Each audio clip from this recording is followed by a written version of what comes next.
Саламатсыңдар, құрметті оқушылар. Бүгінгі өтетін сабағымыздың тақырыбы волейбол ойыны.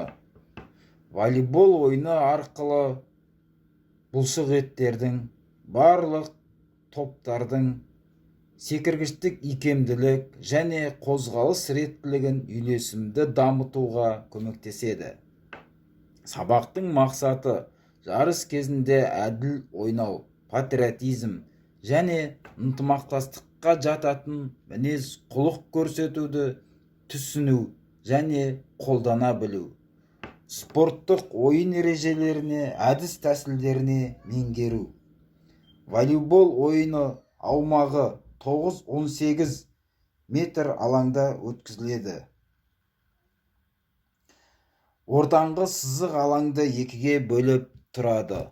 Ортаңғы сызықтың үстінен екі бағанаға керілген волейбол торы орнатылады.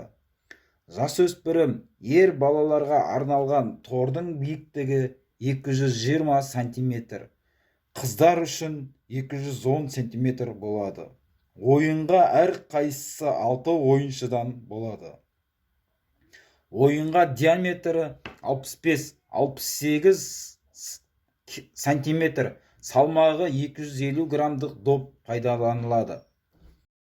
Бір команданың ойыншысы 3-тен артық қол тигізуге болмайды. Бір ойыншы допқа екі команданың ойыншысы 250 грамдық. Бір команданың ойыншысы 3-тен артық қол тигізуге болмайды. Бір ойыншы допқа 2 рет қол тигізуге рұқсат етілмейді. Ойын барысында доп қай алаңға түссе, сол команда осы жолы ұпайдан ұтылған болып есептеледі. Жасөспірімдер ойыны 3 немесе 5 кезеңнен тұрады.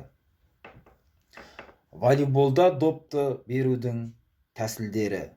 Волейбол ойынының ереже талабы мынандай айла тәсілдерден тұрады.